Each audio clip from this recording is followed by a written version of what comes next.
Hello दोस्तों, नमस्कार सबको।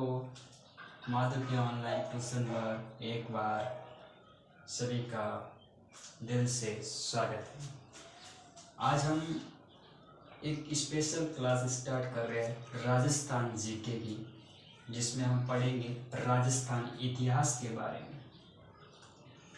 ये क्लास बहुत ही इम्पोर्टेंट है सभी एग्ज़ाम कंपटीशन के लिए। जहाँ पर ये टॉपिक जो पूछा जाएगा वहाँ पर सभी के लिए इम्पोर्टेंट होगी। तो हम शुरू करते हैं आज की क्लास को। आप अपनी कॉपी और पेन लेकर बैठ जाइए और एक एक पॉइंट को आप अपनी कॉपी में नोट्स बनाइए और शुरू करते हैं अपनी क्लास को। देखिए, राजस्थान के इतिहास के बारे में सबसे पहले हमें इतिहास शब्द का जानना है कि इतिहास शब्द क्या होता है। इतिहास को अंग्रेजी में कहते हैं हिस्ट्री। क्या कहते हैं? हिस्ट्री। हिस्ट्री शब्द किस भाषा का शब्द है? सबसे ये इम्पोर्टेंट है कि हिस्ट्री शब्द किस भाषा का शब्द है। ये यूनानी भाषा का शब्द है, जिसको हम कह सकते हैं ग्रीक वर्ड्स। कौन सा वर्ड्स? ग्रीक वर्ड, ग्रीक शब्द है। और ये शब्द किससे बना हुआ है ये भी इम्पोर्टेंट है आपके लिए कि हिस्ट्री शब्द है वो किससे बना। हिस्टोरिया से बना, हिस्टोरिया से बना। और हिस्टोरिया का जो अर्थ है वो क्या है? खोजबीन, या कह सकते हैं हम जांच पड़ताल करना। खोजबीन करना या जांच पड़ताल करना। अब बात करते हैं हम इसके अर्थ और परिभाषा की कि इतिहास का क्या अर्थ होता है या क्या परिभाषा होती है। अतीत की घटनाओं का वर्तमान की घटनाओं के साथ, मतलब अतीत की घटनाओं का वर्तमान की घटनाओं के साथ क्रमबद्ध अध्ययन, और क्रमबद्ध अध्ययन होना चाहिए। और जिनके क्या है साक्ष्य मौजूद हो, जिनके साक्ष्य मौजूद हो उनको हम क्रमबद्ध अध्ययन, मतलब अतीत की घटनाओं का वर्तमान की घटनाओं के साथ जो अध्ययन किया जाता है क्रमबद्ध, उसको हम इतिहास कहते हैं। समझ में आ गया? अब बात करते हैं इतिहास के जनक की। इतिहास की जनक की बात करते हैं तो 3 स्तर पर आपको जनक याद होने चाहिए। पहले विश्व में, दूसरे भारत में, और तीसरा राजस्थान में। देखो, विश्व की बात करें कि विश्व में इतिहास का जनक किसे कहा जाता है, तो हेरोडोटस नामक एक विद्वान आता है जिसको विश्व इतिहास का जनक कहा जाता है। और इनकी एक पुस्तक है जिसका नाम है हिस्टोरिका। क्या नाम है? हिस्टोरिका नाम है। बात करते हैं कि भारत में, भारत के अंतर्गत भारत के इतिहास का जनक किसे कहा जाता है, तो इसका उत्तर आएगा वेद व्यास। और वेद व्यास की पुस्तक आती है महाभारत। और महाभारत का दूसरा नाम पूछे तो आपको याद रखना है जय संहिता। क्या याद रखना है? जय संहिता। बात करते हैं राजस्थान इतिहास के जनक किसे कहा जाता है। राजस्थान की बात करें तो राजस्थान का इतिहास आपने पढ़ा होगा, और राजस्थान के इतिहास के जनक कहलाते हैं कर्नल जेम्स टोड। और कर्नल जेम्स टोड की एक पुस्तक आती है जिसका नाम है annals and activities of Rajasthan. इस पुस्तक में राजस्थान शब्द का उल्लेख भी किया गया। तो ये राजस्थान शब्द के इतिहास के बारे में बताया कि इतिहास शब्द किस भाषा का है, इसके शब्द से बना है, इसकी क्या परिभाषा है। फिर हमने इतिहास के जनक की बात की तो विश्व में कौन इतिहास का जनक है, भारत में भारत के इतिहास के जनक किसे कहा जाता है, और राजस्थान के इतिहास का जनक किसे कहा जाता है। इस प्रकार से ये आप अपनी कॉपी में नोट कीजिए।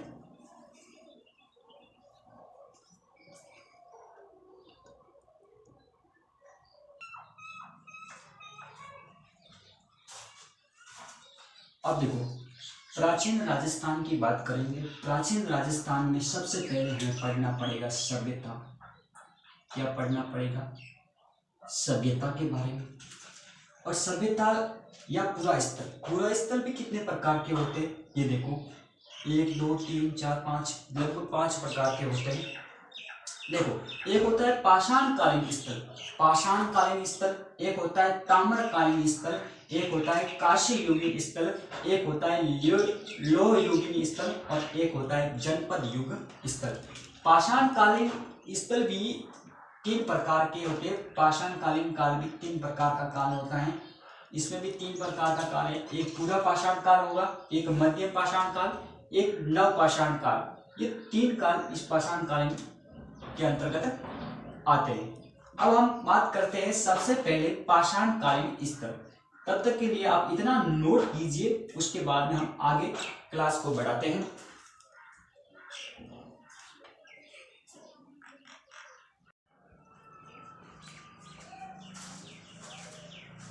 पाषाणकालीन स्थल में एक सबसे पहला स्थल कौन सा है? बागोर सभ्यता। सबसे पहला स्थल कौन सा है? बागोर सभ्यता। और यहाँ से कैसे प्रश्न पूछा जा सकता है आपको ध्यान रखना है। सबसे पहला प्रश्न पूछेगा आपको बागोर सभ्यता कहाँ पर स्थित है, तो आपका उत्तर आएगा भीलवाड़ा में। कहाँ पर स्थित है? भीलवाड़ा में। दूसरा पूछे कि किस नदी के किनारे है, तो कोठारी नदी के किनारे। कौन सी नदी आएगी? कोठारी नदी के किनारे ये स्थित है। इसके बाद में आएगी इसकी खोज किसने की, तो आपको याद रखना है वीरेंद्रनाथ मिश्र ने। और इसका टाइम पीरियड क्या है? 1967 से 1969 के बीच में इसने खोज की थी।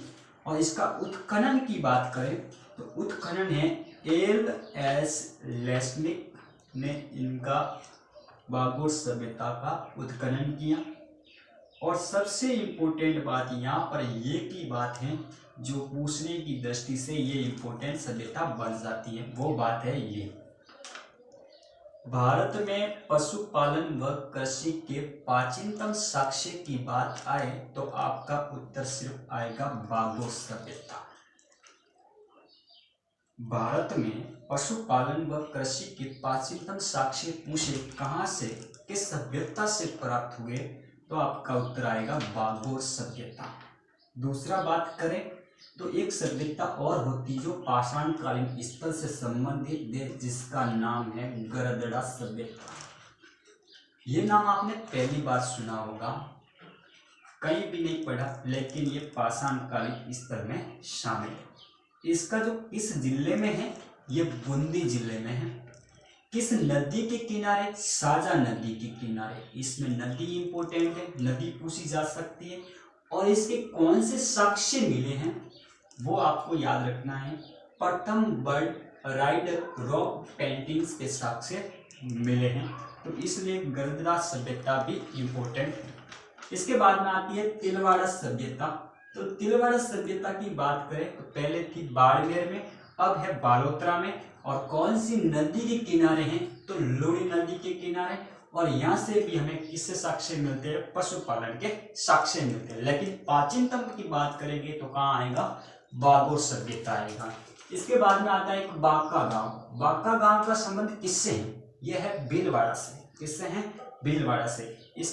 इसके ये किसके लिए इंपोर्टेंट है कि यहाँ पर राज्य की पहली अलंकृत गुफा है। कौन सी गुफा है? अलंकृत। राज्य की पहली अलंकृत गुफा कहाँ पर है? बांका गांव भीलवाड़ा में। ध्यान रखना, इसलिए ये भी स्थल पाषाणकालीन स्थल में शामिल हो गया। इतना आप नोट कीजिए अपनी कॉपी में।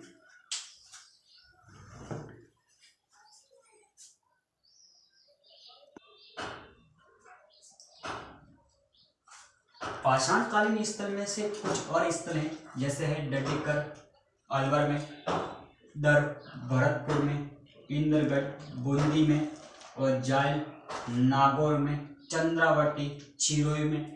एक आपको याद रखना चंद्रावती है, एक स्थल चंद्रावती स्थल एक बूंदी में भी है, वो भी आपको याद रखना, क्योंकि एक चंद्रावती स्थल बूंदी पर भी है, एक डीडवाड़ा कुशामन में।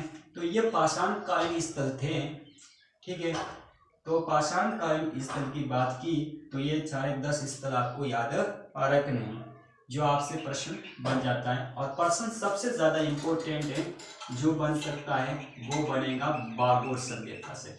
यदि पाषाणकालीन स्थल से प्रश्न बनना है तो वो बागोर सभ्यता से जरूर बनेगा। ठीक है, क्योंकि लगभग जो पिछले एग्जाम हुए हैं वहां से बागोर सभ्यता से प्रश्न, पाषाणकालीन स्थल से वहां से प्रश्न पूछे जाने की संभावना ज्यादा रहती है।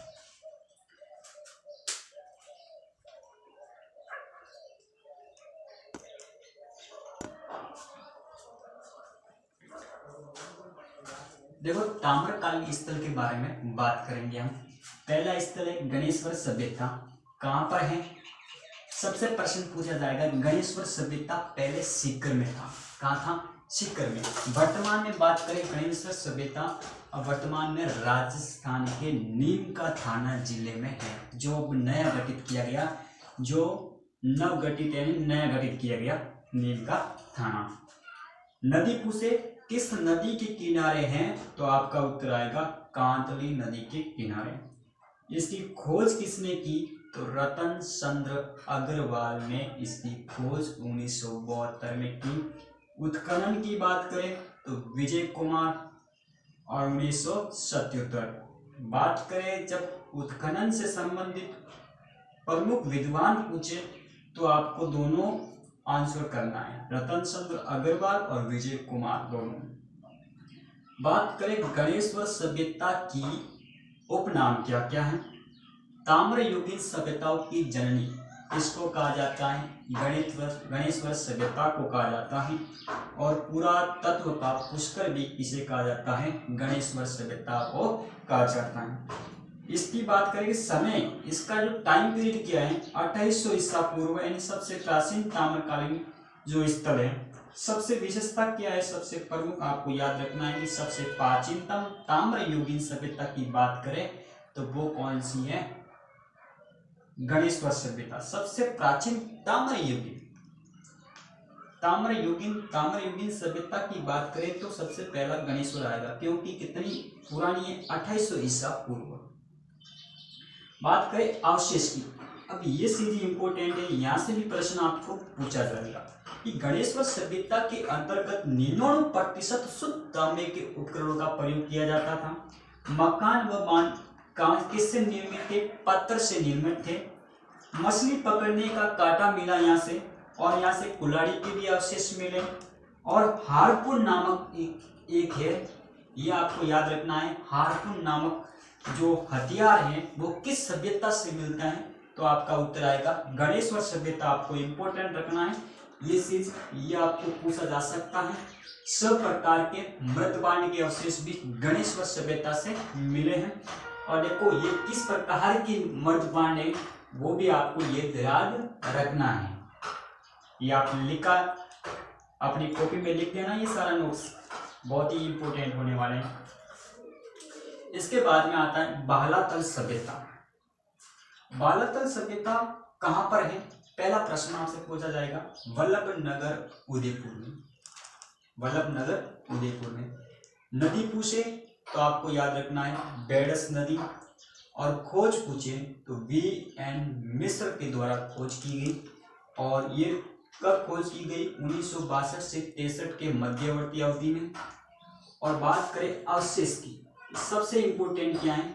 11 कमरों का एक भवन मिला, मिट्टी से निर्मित एक सांड की मूर्ति मिली, सांड मिला, और लोहे के औजार की जो प्रचुर मात्रा में यहाँ पर इस सभ्यता में प्रयोग किए गए लोगों द्वारा। हाथ से बुने कपड़े के साक्ष्य भी बालाथल से मिलते हैं, लेकिन ये सबसे इंपॉर्टेंट है कि हाथ से बने कपड़े के साक्ष्य कहाँ से प्राप्त होते हैं, तो आपका उत्तर आएगा बालाथल सभ्यता।